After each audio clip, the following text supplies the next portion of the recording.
El pueblo de Ixtapalapa, un pueblo originario de la Ciudad de México, un pueblo con gran historia y tradición, necesitaba tener la presencia de su gran caudillo Cuitlahua. Para ello, en una reunión que se llevó a cabo un grupo de vecinos con la entonces delegada de Ixtapalapa, la doctora Lilia Bertelli, esto fue en el año 1972, se convocó a formar un patronato mismo que llevaría a cabo diversos eventos para obtener recursos necesarios para erigir el monumento dedicado al gran señor de Ixtapalapa, a Cuitlahua.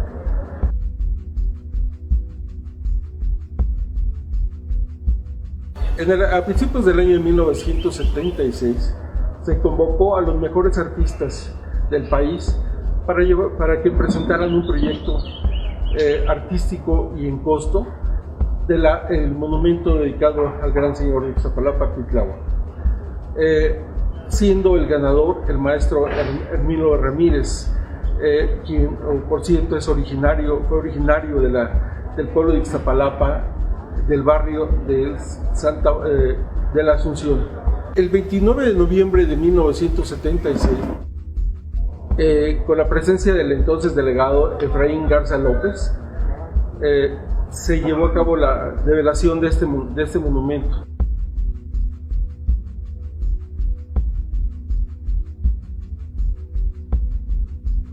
Yo soy esposa del escultor Hermilo Ramírez Valle, me llamo Silvia Calderón Casiano.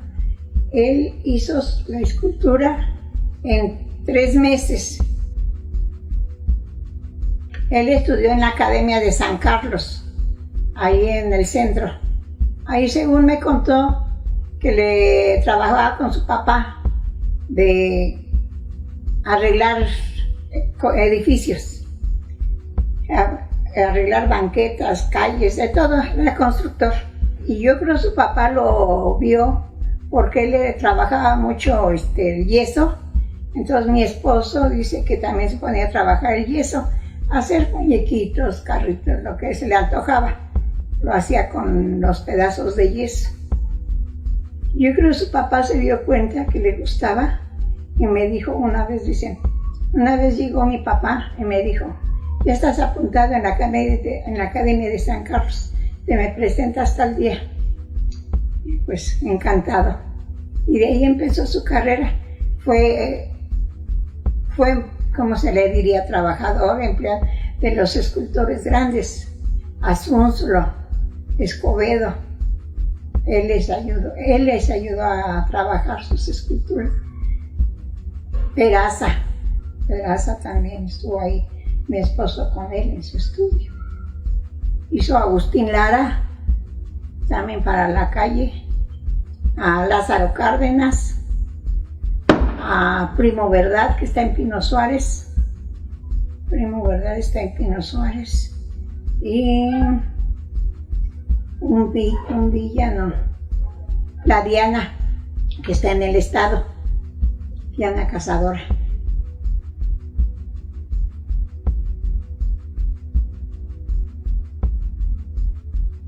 Simplemente para Ixtapalapa es un orgullo tener este monumento dedicado a este gran personaje.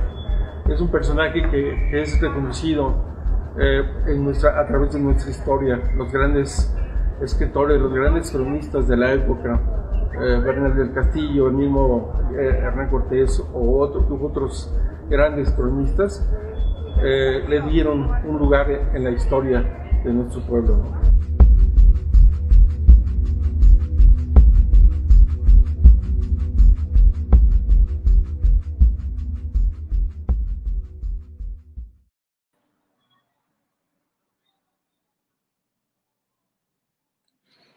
¿Qué tal? Muy buenas tardes. Bienvenidos a nuestra quinta sesión del módulo, del primer módulo del Seminario Cuitláhuac, Raíz, Identidad e Historia, desde la Alcaldía Iztapalapa. Son las 6 de la tarde con 6 minutos y estamos comenzando el cierre de estas transmisiones que corresponden a nuestra primera parte del seminario. Estamos muy, muy contentos, muy agradecidos con cada uno de los conferencistas que han estado con nosotros acompañándonos desde hace 2 meses, desde el mes de junio, que iniciamos con la maestra Beatriz Ramírez, directora del archivo, la historiadora Cristina Espitia, el doctor Patrick Johansson, el doctor Marco Antonio Cervera, y el día de hoy, pues, les tenemos preparada una conferencia muy, muy especial para nosotros, con uno de los personajes, una de las personalidades más importantes del México contemporáneo, el arqueólogo y doctor Eduardo Matos Moctezuma, con su conferencia La triste noche de la noche triste. Creo que con esto cerramos de una manera increíble esta primera parte del seminario.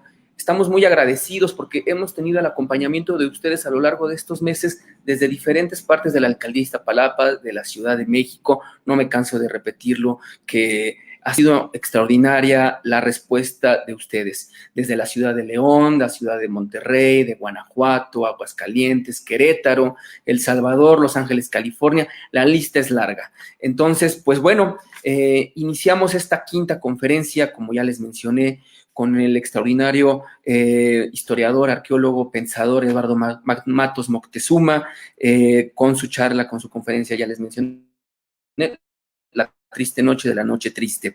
En esta conferencia se abordará un panorama general de los acontecimientos de aquellos momentos, buscando aclarar algunos mitos como el referente a considerar a la Malinche como traidora o a los tlaxcaltecas en el mismo tenor.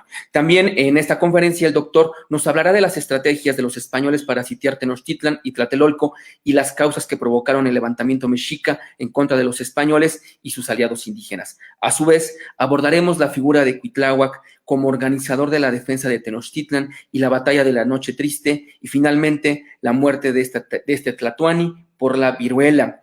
Les recordamos mandar su asistencia al correo que va a aparecer a continuación, seminario.cuitláhuac2020@gmail.com. Recuerden, es el mecanismo que estamos ocupando para registrar sus asistencias y poder entregarles al finalizar del módulo las constancias, al igual que el ensayo. También les recuerdo que al finalizar la conferencia vamos a dar las instrucciones finales para este ensayo, los recordatorios y el anuncio del segundo módulo.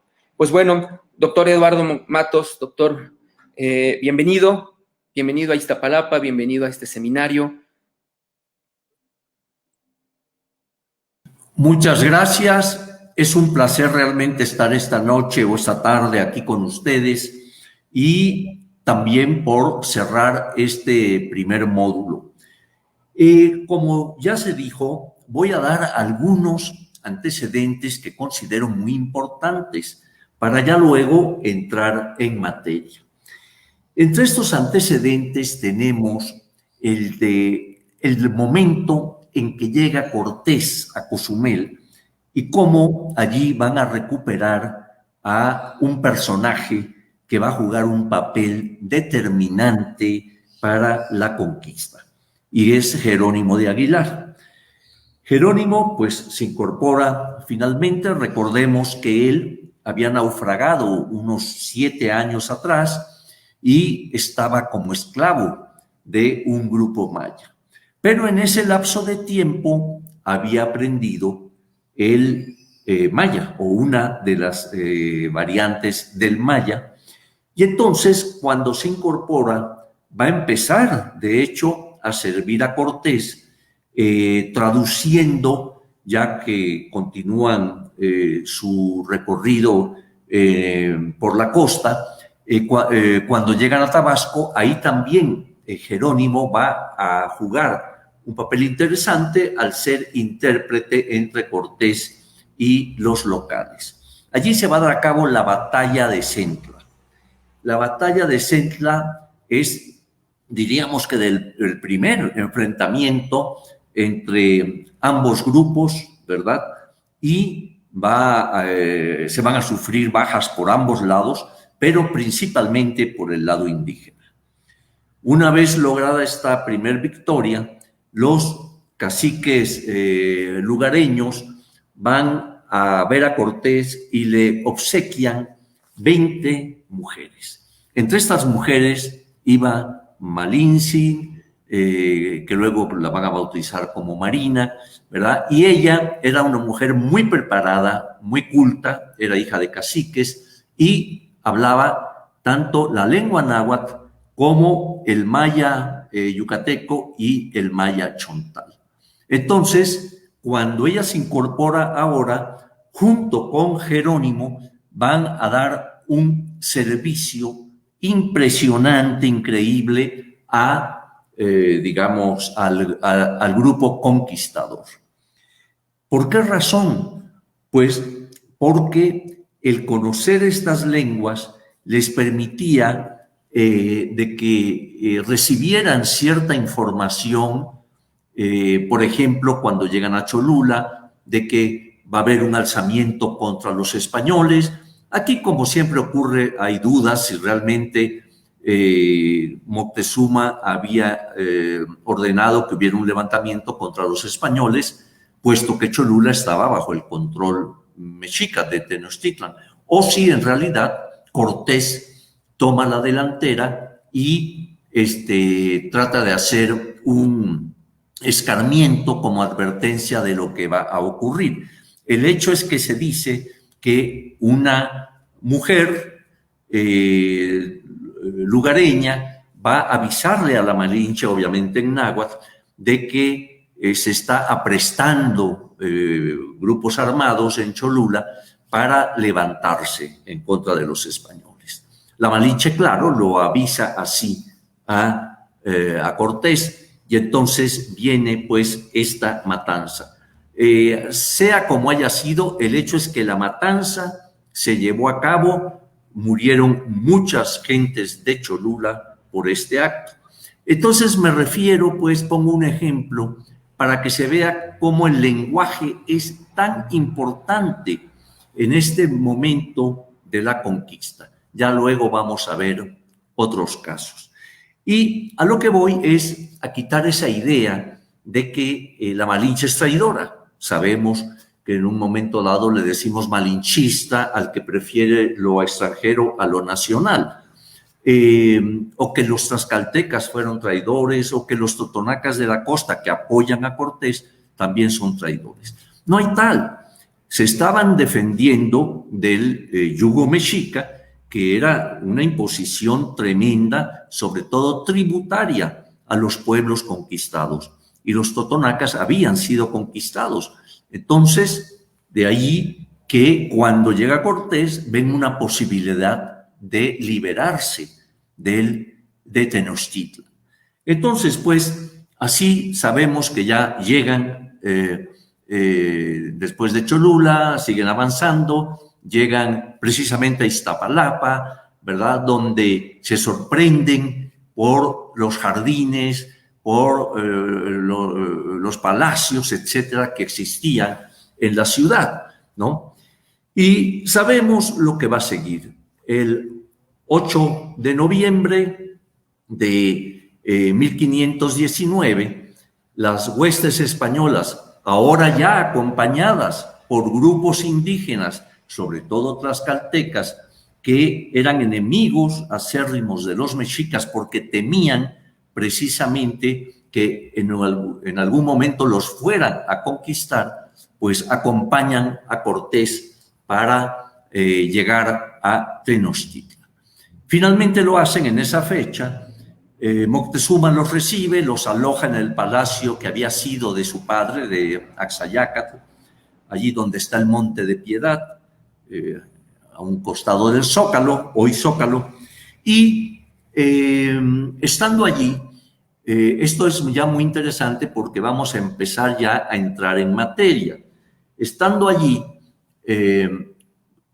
Cortés, claro, empieza a visitar la ciudad, es acompañado, en fin, se sorprenden ante el mercado de Tlatelolco, ante el Templo Mayor y relatan cómo se podía ver todas partes de la ciudad, cómo llegaba la sequía, el agua que nutría de agua potable a Tenochtitlan, etcétera, etcétera. Entonces, estando así, Cortés tiene una audaz idea y es que en un momento dado va a ser prisionero al Tlatoani, a Moctezuma. Recuerden que el término Tlatoani significa el que tiene el habla, el que habla, el que tiene ese poder, ¿no?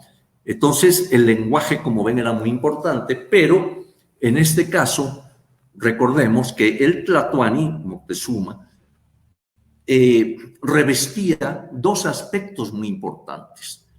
En el Tlatoani recaía, por un lado, él, digamos, era el sumo sacerdote religioso, o sea que el aspecto religioso recaía en él, pero también el militar. El Tlatoani era el gran ejército, era el gran capitán de los ejércitos mexicas. Entonces, revestía, por lo tanto, ese aspecto, ese control ideológico y ese control coercitivo o militar. Entonces, bien, es hecho prisionero por Cortés, ahí mismo en el Palacio de Axayácal, ahí lo instalan, allí Cortés se da cuenta que hay cierta inquietud o mucha inquietud entre los mexicas, ¿verdad? Se da cuenta que hay quienes están, digamos, conspirando, ¿verdad? Por lo que están viendo, por lo que ven que está sucediendo, ¿verdad? Contra su gobernante, en fin. Y entonces decide también aprender a varios dirigentes o a varios señores indígenas. Esto resulta interesante porque nos hace ver, por un lado, la audacia de Cortés, ¿verdad?, de aprisionar a los principales señores y, por el otro, pues tratar de que no haya precisamente una sublevación en contra de los españoles. ¿Qué va a pasar? Que en este aspecto Cortés va a detener al señor de Tlatelolco. Recuerden que no era un tlatoani el de Tlatelolco, era un representante de Tenochtitlan, porque la ciudad de Tlatelolco, que también era mexica, había caído en 1473, cuando Axayácal gobernaba, en poder de Tenochtitlan. Entonces, también estaban otros señores, el mismo Cacama, etcétera, ¿no? En un momento dado, se sigue expandiendo la molestia, el enojo en contra de Cortés y sus gentes, además de tener ahí adentro al enemigo tlaxcalteca. En ese momento es avisado Cortés de que Diego Velázquez, el gobernador de Cuba, a quien él había desobedecido, porque Velázquez lo había nombrado jefe de la Armada, ¿verdad? Pero llega un momento en que se arrepiente y entonces quiere quitarle ya el mando, como gobernador quiere quitarle el mando a Cortés. Cortés se da cuenta y ahora sí que se hace a la mar, ¿verdad?, desobedeciendo a Diego Velázquez. Entonces, este gobernador de Cuba manda una flota al mando de Pánfilo de Narváez para detener a Cortés. Esta flota llega a la Villa Rica de la Veracruz, fundada por Cortés, y allí va a darse cuenta, le avisan en Tenochtitlan a Cortés de que ha llegado esta flota y que viene con las intenciones de detenerla. Cortés de inmediato organiza su ejército, parte de él se va a la costa para combatir a Pánfilo, a quien finalmente vence y une a sus tropas, las de Pánfilo de Narváez, que no estaban tan contentos, en fin, pero el hecho es que agranda su ejército en cierta forma. ¿Pero qué está pasando en Tenochtitlan? El mando ha quedado en manos de Alvarado. Alvarado era un hombre muy decidido, muy, yo creo que de un temperamento muy fuerte, muy terrible, y en un momento dado se había solicitado que permitieran a los indígenas que hicieran su ceremonia de Toxcat, ¿verdad? En honor de Tezcatlipoca y Huitzilopochtli. Entonces, esta ceremonia, digamos, se menciona ahí que es autorizada, el mismo Cortés va a mencionarlo, y empiezan, pues, el día de la festividad a danzar, a hacer todos sus bailes, sus ceremonias, sus rituales, y para eso se han ataviado ricamente sus mejores galas para honrar a sus dioses. El resultado lo sabemos, es decir, Alvarado alista sus tropas y en un momento dado irrumpe en el recinto ceremonial y empiezan a atacar a quienes participaban en aquella festividad. La matanza es tremenda, hay códices que así lo señalan, y arrancan los objetos, las prendas de oro, de metal, en fin, se las llevan a su residencia en el Palacio de Axayácal, etc. Esto va a provocar una indignación tremenda. Entonces viene ya el levantamiento. Cuitláhuac, a mi juicio, estaba desde ese momento ya preparando al ejército mexica, pero esta acción de los españoles viene a precipitar digamos, el momento de este alzamiento. Entonces se alzan nuevamente, Cuitláhuac está al frente, arremeten contra el palacio, Cortés es avisado a Veracruz, regresa en grandes jornadas y finalmente logra entrar al palacio de Axayácatl para, digamos, ayudar a la gente que está sitiada ahí por los mexicas. Por lo que se relata, tanto por crónicas indígenas como españolas, el sitio era tremendo, era un ataque muy bien constituido, ¿verdad? Estaban asediados totalmente en el palacio.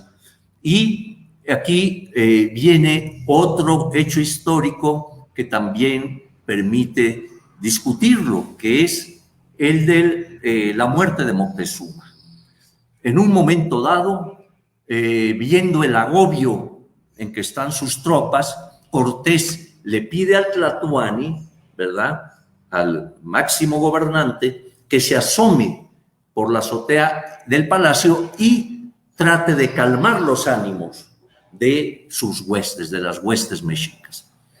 Se dice que así lo hace Moctezuma, aunque advierte también que algo muy importante, dice que él piensa que va a ser en vano pedir esto, puesto que ya han alzado a otro señor. Es decir, Cuitláhuac está comandando ya con el cargo de Tlatoani a las huestes mexicas. Es decir, que Moctezuma ha sido hecho a un lado, puesto que estaba prisionero, puesto que no podía hacer mayor cosa. Entonces, Cuitláhuac tiene el mando. Algunas gentes piensan que no, que cuando muere Moctezuma eligen a Cuitláhuac. No, a Cuitláhuac ya lo eligieron antes, ¿verdad? Moctezuma mismo se lo dice a los españoles, ¿no? Han alzado, han elegido a otro señor. Mis palabras van a ser vanas. Y aquí viene este nuevo problema en la historia. ¿Quién mató a Moctezuma? Porque se dice que cuando se asoma, le avientan varas, le avientan con hondas piedras, etcétera, que una de ellas lo hiere, ¿verdad? Y al poco tiempo muere. Esa es la versión española. La versión indígena dice que no fue así, sino que Moctezuma, en un momento dado, va a ser ejecutado y se le atribuye esa ejecución a Alvarado, ¿no?, que era este hombre más violento, un carácter más rabioso, diríamos, ¿no? Y entonces, ¿qué va a suceder? El hecho es que yo me inclino por esta última versión. ¿Por qué razón? Porque cuando se dan cuenta Cortés y los españoles que Moctezuma ya no les sirve, que ya no le hacen caso, porque ya tienen otro señor que es Cuitláhuac, pues ya resulta un estorbo. Empiezan a planear la huida de la Noche Triste y cargar con él, con el señor de Tlatelolco, que continuaba allí, estaba prisionero, etcétera. Es decir, cómo o deciden que lo mejor es deshacerse de él, evidentemente, ¿no? Y lo ejecutan, ¿verdad? Es alguien que ya no les va a servir para nada. Entonces, los arrojan, según dice una versión, a un canal, a él y al señor Izcohuatzin de Tlatelolco. En fin, el hecho es que planean la noche, esa triste noche de la Noche Triste. ¿Qué hacen primero? Empiezan a fundir el oro. ¿De dónde habían obtenido este oro? Lo habían obtenido de que antes de que hicieran prisionero a Moctezuma, Cortés le había pedido que les dijera a varias de sus provincias que trajeran oro a Tenochtitlan para los españoles. Y así lo hacen. Otro es también el hallazgo que dicen que se hace en el Palacio de Axayácal de su tesoro, en donde también había, digamos, piezas de este tipo, ¿no? Entonces, lo que estamos viendo es cómo van a empezar a fundir muchas de estas piezas. Las empiezan a fundir ahí con calderillos. Para eso cuentan inclusive con orfebres especializados, ¿verdad? De Azcapotzalco, etcétera, que los ayudan en la fundición allá dentro del palacio. Entonces están preparando ya todo para la huida porque ven que no van a resistir el embate de Cuitláhuac y sus gentes. Entonces, que se ha encontrado una pieza que es ejemplo de aquellos momentos. Cuando ya empiezan a salir esa noche, a medianoche, ¿verdad? Cortés ha dividido a su ejército junto con los tlaxcaltecas y otros grupos, los ha dividido, digamos, en 3 sectores. Va adelante uno de sus capitanes, él va en el del medio, más protegidito, y hasta atrás en la retaguardia pone a un joven capitán, a Juan Velázquez de León, ¿no? Entonces, Juan Velázquez va en la retaguardia, empieza el avance, pero son sorprendidos.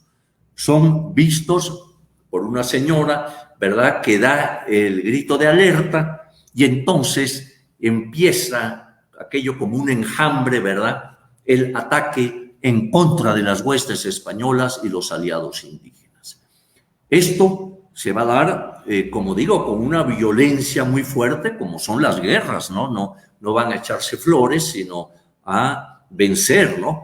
Y entonces vemos allí cómo las fuerzas de Cuitláhuac están atacando por agua con cientos de canoas, ¿verdad?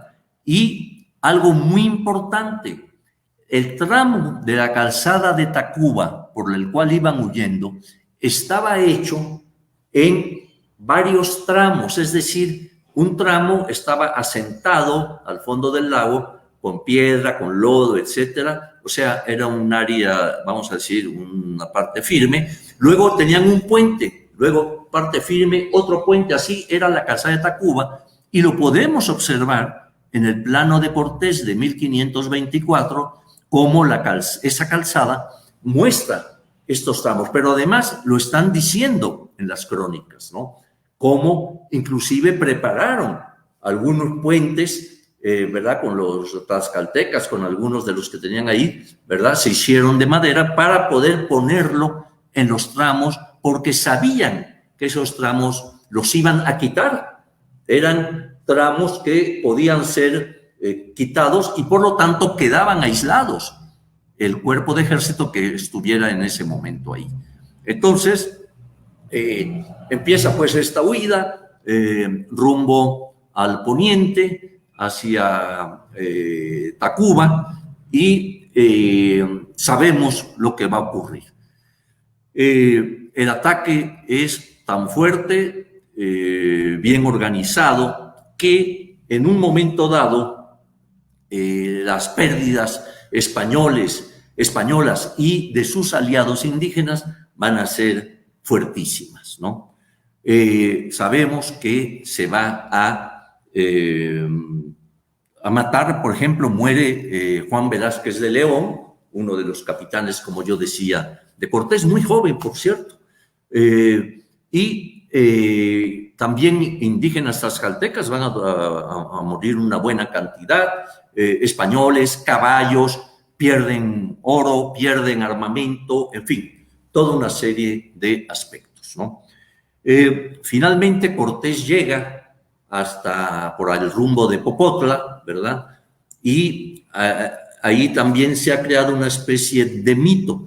Se dice que allí, según Bernal Díaz, derrama unas lágrimas al saber que ya no va a llegar la retaguardia, ha sido destruida y suelta unas lágrimas por la pérdida de sus gentes y de Juan Velázquez de León, ¿no? Ahora, el mito es que señalan que esto lo hace bajo un árbol, ¿no? Que es un árbol que se ha conservado en alguna época, hasta lo quemaron, en fin, vandalismo, pero el árbol está ahí. El problema es que en las fuentes no se habla nada de ese árbol. Por lo menos los cronistas que fueron testigos presenciales de los hechos no mencionan el famoso árbol, ¿no? En fin, sabemos que entre mitos, verdades y demás, pues se va desafortunadamente creando la historia. Para cerrar ya con esto, para también dar paso a las preguntas, quiero comentar que yo he estudiado cuáles fueron las causas para la caída de Tenochtitlan y Tlatelolco. Por lo general se olvidan de Tlatelolco y, sin embargo, es el último reducto indígena en donde se hace precisamente la última resistencia en contra de los españoles, ¿no? O sea que Tlatelolco tiene una importancia fundamental, ¿no? Entonces, ¿qué es lo que lo que he podido observar? Yo di una conferencia hace ya un par de años, en 2019, en el Colegio Nacional, y planteaba 4 aspectos fundamentales para la caída de Tenochtitlan y Tlatelolco. Ya después, cuando regresa Cortés de Tlaxcala, trae los bergantines, precisamente aprovecha los materiales de las naves que ha dejado encalladas en Veracruz, ¿verdad? Todos los aparejos de las naves las manda a traer para hacer sus 13 bergantines. El bergantín era un barco ligero que se maniobraba fácilmente en lo que era digamos, el lago, ¿verdad? Y cada uno de ellos llevaba un cañón, en fin, y Cortés asume el mando de los bergantines, ¿no? Total, que una de las causas son las psicológicas. Es decir, el grupo mexica estaba desde hacía varios años con una serie de pronósticos y de cosas que los tenían inquietos, ¿verdad? Sabemos que son 8 pronósticos de los que se habla. Seguramente unos ocurrieron, los otros no, porque eran cosas un tanto fantásticas que la mente popular pues recrea y divulga, etcétera, ¿no? Que aparecían hombres con 2 cabezas, etcétera. La que sí puede haber sido cierto es que aparece una especie de cometa en el cielo. Esta tiene visos de realidad. De ahí nace la leyenda de la Llorona, de una mujer también que aparecía en las noches y gritaba, ¡ay, mis hijos! Pero todos estos presagios eran negativos. O los tomaban como aspectos negativos. Por otro lado, también, imagínense un ejército que pierde a su gobernante máximo, Moctezuma. Pero a los pocos meses va a morir el siguiente monarca, que es precisamente Cuitláhuac.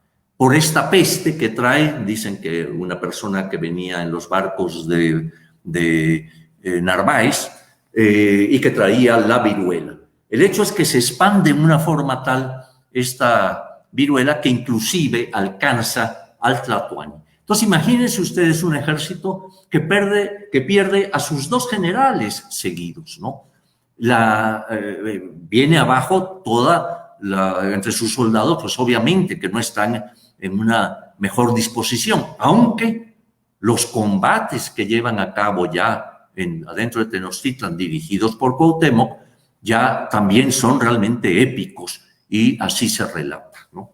Bien, en cambio los españoles no.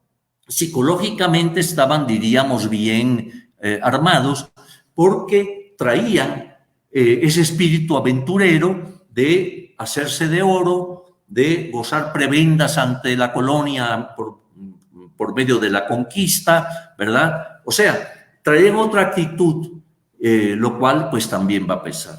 Un segundo aspecto es el económico.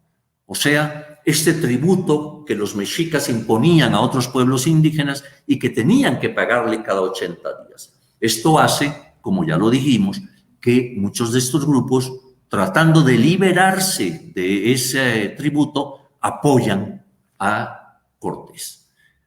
Tercero, el de la guerra, ¿no? La estrategia guerrera de Cortés era controlar las 2 de las calzadas, la de Tacuba y la de Iztapalapa, ¿verdad?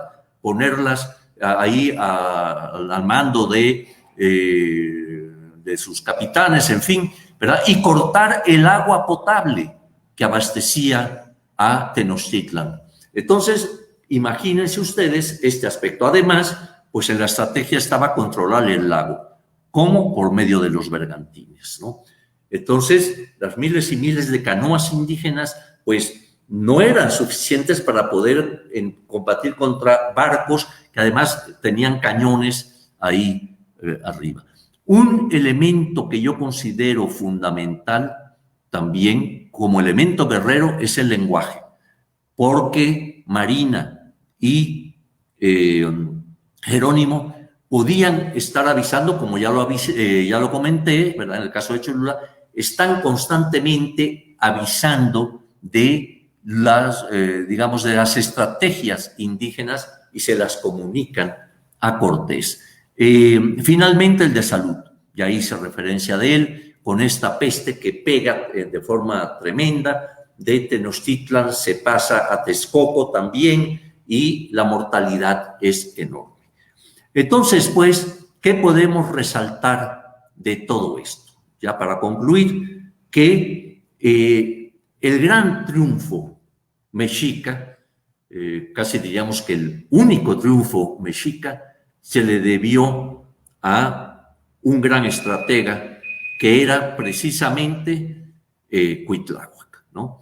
Y Cuitláhuac, pues, desafortunadamente va a morir por la viruela, pero pues Cuauhtémoc asume el mando y finalmente la figura que queda presente es la de Cuitláhuac.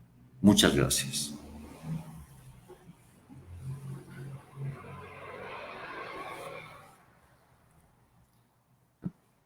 Muchas gracias, doctor, por sus palabras. Como bien lo comentó hace un momento, la función del tlatoani era la palabra, y usted creo que hace honor también bastante a todo esto. Sus palabras, su inteligencia, su sabiduría en estos temas creo que siempre iluminan el camino de los nuevos historiadores, nuevos investigadores, las personas que tienen y sienten pasión por la historia de la Ciudad de México, del México prehispánico, por supuesto,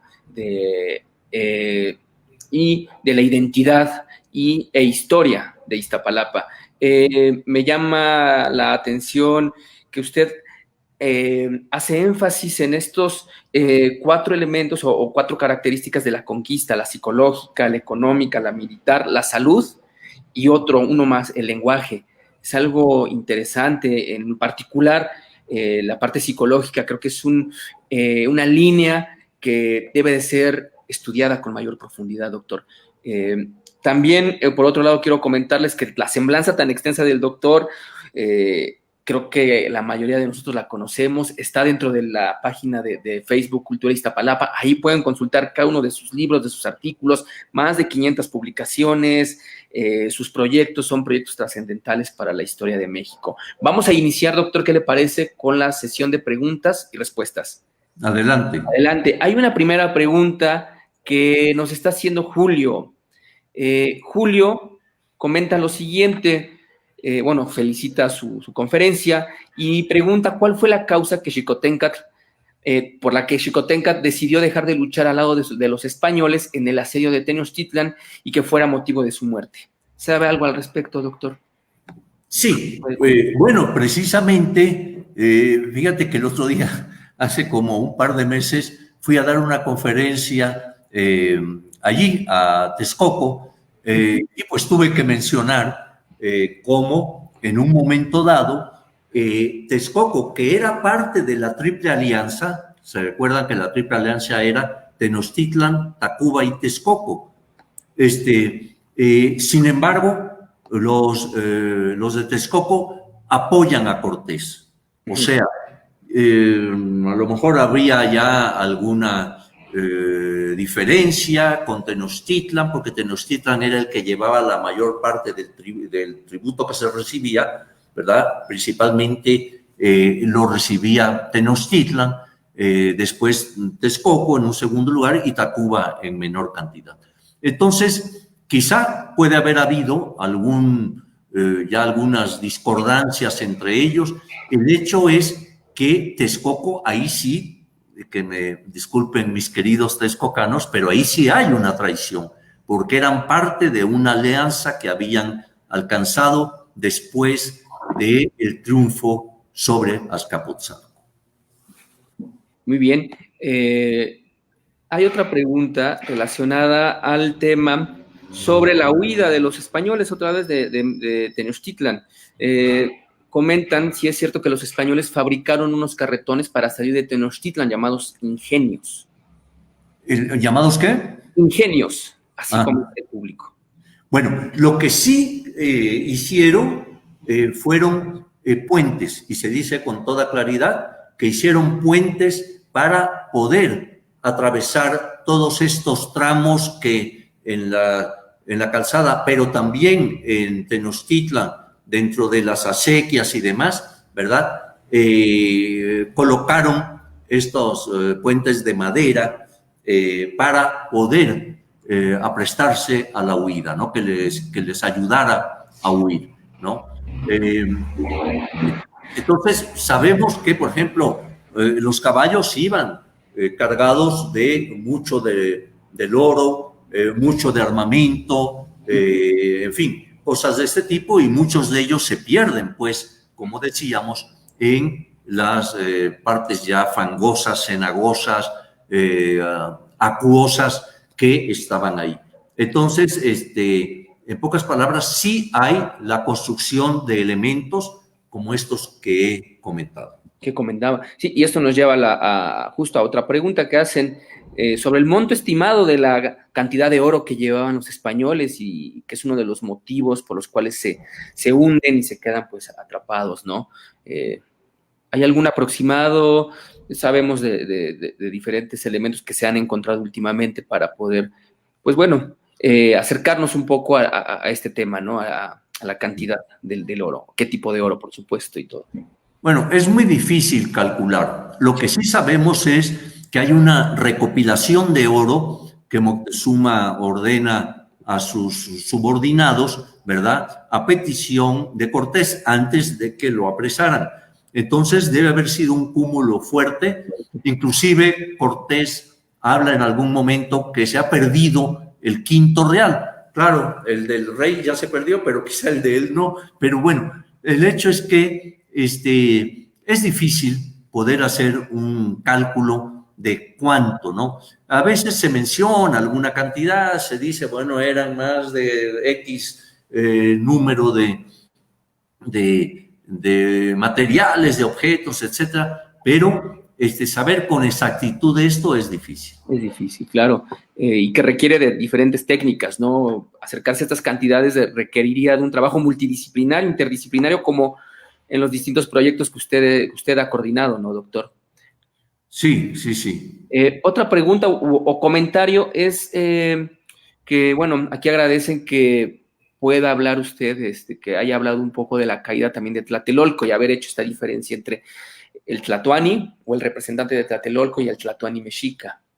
Sí. Eso. Fíjate que es interesante lo que pregunta esta persona, porque Tlatelolco siempre ha considerado que se realza a Tenochtitlan, pero Tlatelolco era otra ciudad mexica, sujeta a Tenochtitlan, había sido conquistada, ya lo comenté. Entonces, pero siempre hubo un encuentro, ¿verdad? Un roce muy fuerte entre los mexicas tenochcas, los de Tenochtitlan, y los mexicas tlatelolcas. Los dos eran mexicas, pero cuando se separan los de Tlatelolco y fundan su ciudad, ¿verdad? Se ve que hay ya unas rencillas ahí entre ellos, que se van a ir prolongando hasta que viene la guerra entre ellos y finalmente es conquistado Tlatelolco. Sin embargo, como decía, Tlatelolco va a ser el último lugar de la resistencia indígena mexica en contra de los españoles, ¿no? Y yo creo que vale la pena resaltar eso. Claro. Otro comentario y pregunta, agradecen la conferencia y es una pregunta como muy precisa. Si usted sabe si en el momento de la construcción del metro que está en la calzada México-Tacuba hubo algún rescate arqueológico. Sí, ¿cómo no? Mira, en casi todos los tramos del metro que se hicieron, había equipos del Instituto Nacional de Antropología que estaban precisamente haciendo el rescate arqueológico. Recuerden que el tramo, creo que es la línea 1, pasa frente a Palacio Nacional y da vuelta, entra al área sagrada de la antigua Tenochtitlan, ¿verdad? Y da vuelta por atrás de la catedral, o sea, atraviesa exactamente por la mitad este metro, este tramo, por la mitad digamos, de la calzada de Tacuba.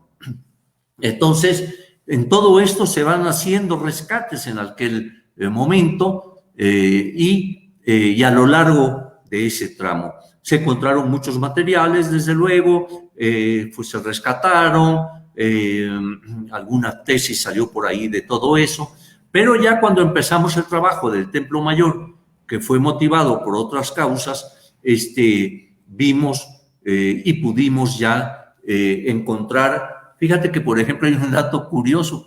El metro pasa atrás de la catedral por la calle de Guatemala y atraviesa en medio exactamente de la cancha del juego de pelota. Pasó en medio, ¿no? Hemos encontrado el tramo de un lado y el tramo del otro. Y el medio, pero sí, las vías. Sí, y en medio de las vías, pasando, ¿no? Atravesando. Sí, no, pero bueno, sí, efectivamente sí se hicieron rescates. Sí, se hicieron rescates. Sí, también sabemos que cuando se construye la línea que justo va al Metro Constitución, que atraviesa también parte de Iztacalco, Iztapalapa, hubo rescates, ¿no? Sí, claro. Estamos cerrando la transmisión con el doctor Eduardo Matos. Agradecemos sus comentarios. El doctor le vamos a pedir que responda 2 preguntas más. Una de ellas es si puede darnos mayores referentes bibliográficos que expongan a detalle la situación en la que vivió Malinali. Bueno, yo creo que lo más importante es ir a las fuentes originales. ¿A qué me refiero? Por ejemplo, las características de ella, su lugar de nacimiento, cerca de Coatzacoalcos, digamos, las lenguas que hablaba, cómo de chica fue llevada por unos comerciantes porque muere el padre, la madre se vuelve a casar con otro señor y entonces ya no la querían a ella, la mandan con unos comerciantes, finalmente la entregan al señor de Tabasco y a su vez a Cortés con aquellas 20 mujeres. Pero, como yo decía, los para que se den una idea de la importancia de ella, hay que leer a Bernal Díaz del Castillo. Yo creo que Bernal en ese lapso, es muy breve, pero nos pinta quién era la Malinche. Ya después se puede acudir a muchas otras cosas, pero yo creo que para conocer quién era ella, hay que acudir a esta fuente original. Y ella, como decía yo, pues no era traidora porque ella era de un pueblo cercano a Coatzacoalcos que también estaba sufriendo el embate o el posible embate de Tenochtitlan. Entonces no era traidora, estaba defendiendo a su pueblo. Muy bien, doctor. Pues vamos terminando la transmisión, doctor, con usted y sus comentarios finales. Última pregunta o reflexión. Siempre creo que a las personas nos gusta pensar en estos mundos posibles, las posibilidades de otros mundos, de otras sociedades, de otra forma de civilización, y entonces ha sido constante esta inquietud en nuestro público. Guadalupe Delgado comenta: de no haberse dado la conquista, ¿qué clase de pueblo, sociedad o país se imagina usted que sería México? Ahí hay varios detalles, ¿no? Pero claro, como historiadores, como arqueólogos, como gente que se Mira, nunca me gusta caer en especulaciones, sí, porque, bueno, si mi abuelita tuviera ruedas, a lo mejor era bicicleta. Bueno, pues, es decir, ¿qué hubiera sido? No lo sabemos. O sea, si no se lleva a cabo la conquista, al año siguiente se hubiera llevado a cabo. O sea, si Cortés es destruido esa noche triste por Cuitláhuac, seguramente al siguiente año el gobernador de Cuba mandaba una flota más grande a tratar de conquistar. O sea, no podemos especular, bueno, ¿qué hubiera sido? No, yo creo que con la expansión española, esta en cierta forma era imparable y se iba a llevar a cabo. Muy bien, doctor. Sí, claro, las especulaciones siempre luego nos pueden meter en terrenos pantanosos, ¿no? Y es importante ahorita lo que usted comenta. Si no se hubiera dado en ese momento, al siguiente se habría podido dar, ¿no? Por las condiciones dadas, ¿no? En el contexto histórico. Siempre pensando en un contexto histórico en el que se llevan a cabo los hechos y más o menos el devenir de la historia. Pues, doctor, ¿algún otro comentario final para cerrar esta sesión? Bueno, únicamente haciendo hincapié en esto último, podemos pensar, bueno, ¿qué hubiera ocurrido si no hubiera habido la Revolución Mexicana? No, pues la Revolución Mexicana se iba a dar por todo un descontento que había al año siguiente o al siguiente. O sea, los hechos históricos hay que verlos en su contexto, cómo fue que ocurrieron, por qué se dieron, y creo que eso es muy importante para hacer pues llegar ese conocimiento a las gentes interesadas, como todas las que han hablado. Muy bien, pues estamos cerrando la transmisión con la conferencia del doctor Eduardo Matos. Doctor, muchas gracias por su participación en este seminario. Con usted estamos concluyendo la primera parte. A continuación, les vamos a mostrar los detalles para el ensayo que se pretende que ustedes nos envíen, que ustedes realicen, a partir de las temáticas que cada uno de nuestros ponentes han puesto sobre la mesa. Pues bueno, se los vamos a compartir en este momento. Vamos a esperar a que aparezcan en pantalla. Recuerden que el ensayo lo tienen que entregar a más tardar el martes 1 de septiembre a las 11 de la noche. Se va a enviar por correo electrónico al correo del seminario, seminario.cuitláhuac.2020@gmail.com. El formato, por favor, de preferencia que sea en PDF para que lo podamos nosotros manipular fácilmente, leer, imprimir y hacerle anotaciones. Una extensión de 3 a 5 cuartillas, sin portada. Lo único que les estamos pidiendo es que al inicio, en la primera página, ustedes coloquen el título del ensayo, nombre del participante, el correo electrónico y la fecha de entrega. Tipo de letra, Arial 12, el espacio entre líneas 1.5, las páginas numeradas, por favor, es importante siempre numerar sus páginas, las fuentes de consulta. Pueden consultar, pueden citar, por supuesto, estos videos que estarán pronto disponibles en un canal de YouTube. Entonces, esto hace que puedan ustedes recurrir a estos y hacer algunas citas. También les comento que tienen que enviar su asistencia al correo electrónico que acabamos de mencionar y les recuerdo las líneas de desarrollo del ensayo. La primera línea es los lugares de memoria en torno a Cuitláhuac. Segunda línea, los códices náhuatl para el entendimiento del proceso de conquista. Tercera línea, el árbol de la noche triste, victoriosa en las fuentes históricas. Cuarto eje, la noche victoriosa y la defensa de México, Tenochtitlan. Y por último, otra línea para que ustedes puedan desarrollar es la del ejército mexica. Con el ensayo no los queremos, digamos, espantar. No los vamos a calificar, sí les vamos a hacer observaciones, por supuesto, pero lo que queremos es incentivar la escritura de ustedes. No tengan miedo, justo por eso es que hemos decidido que el formato sea un ensayo. El ensayo parte desde una subjetividad, hay mayor libertad para escribir lo que uno piensa, lo que uno siente y poder vincular diferentes géneros literarios. Entonces, no se espanten con el ensayo, por favor, anímense a escribir en sus ratos libres, después de llegar del trabajo, de la escuela, un par de párrafos al día, un par de líneas, un par de reflexiones y nos los envían y nosotros les vamos a dar nuestra opinión, nuestros comentarios, por supuesto críticos, pero con el afán de que ustedes puedan pues animarse en el ejercicio de la escritura. Por otro lado, pues bueno, mencionarles que el módulo 2 está por iniciar, está ya... Ya lo hemos conformado, ya estamos cerrando la programación del módulo 2. Pronto lo vamos a dar a conocer quiénes son los participantes, pero les adelantamos que este módulo se va a realizar del 25 de septiembre al 27 de noviembre. Van a ser también 5 sesiones, los días viernes a las 18 horas cada 15 días.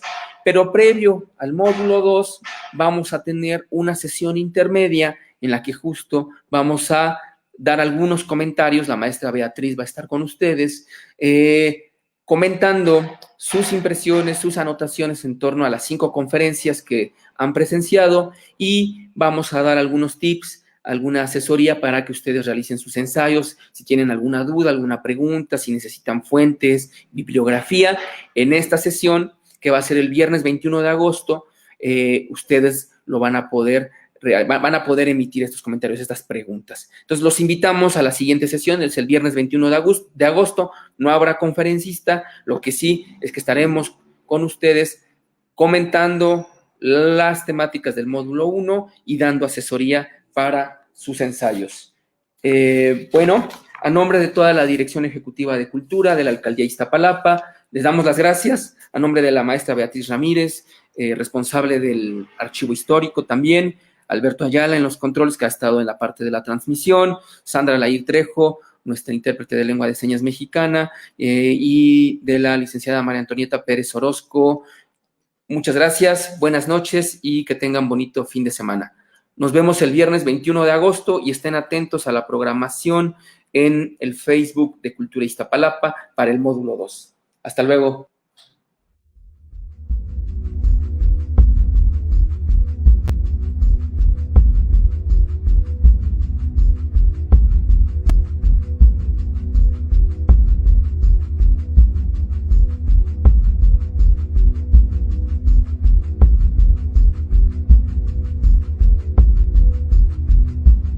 El pueblo de Iztapalapa, un pueblo originario de la Ciudad de México, un pueblo con gran historia y tradición,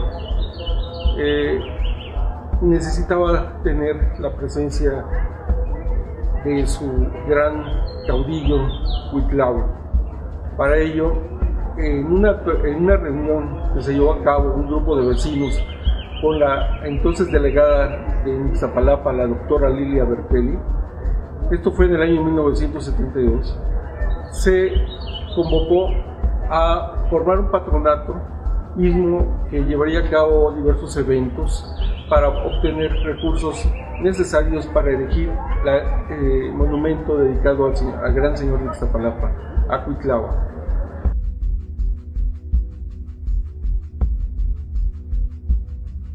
A principios del año 1976, se convocó a los mejores artistas del país para que presentaran un proyecto artístico y en costo el monumento dedicado al gran señor de Ixtapalapa, Cuitláhuac.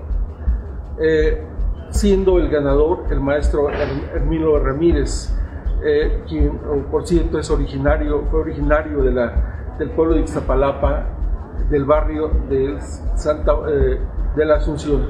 El 29 de noviembre de 1976, con la presencia del entonces delegado Efraín Garza López, se llevó a cabo la develación de este monumento.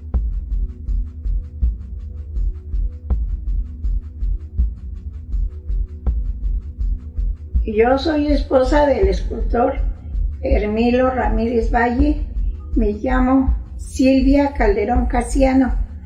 Él hizo la escultura en 3 meses.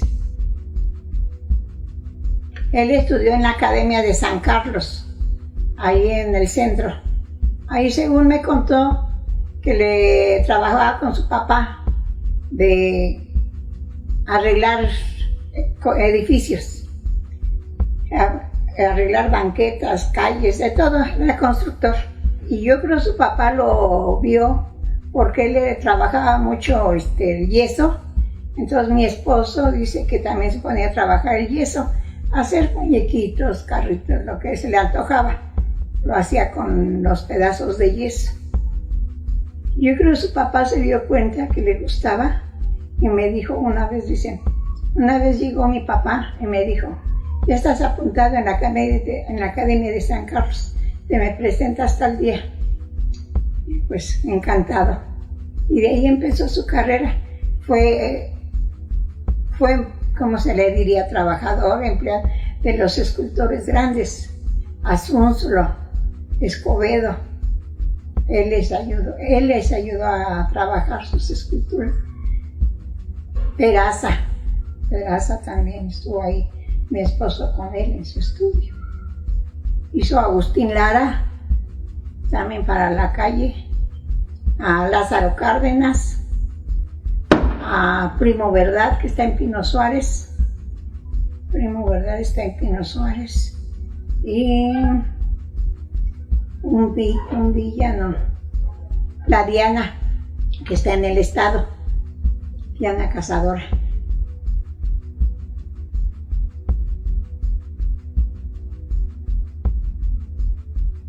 Simplemente para Ixtapalapa es un orgullo tener este monumento dedicado a este gran personaje. Es un personaje que es reconocido a través de nuestra historia. Los grandes escritores, los grandes cronistas de la época, Bernal del Castillo, el mismo Hernán Cortés o otros grandes cronistas, le dieron un lugar en la historia de nuestro pueblo.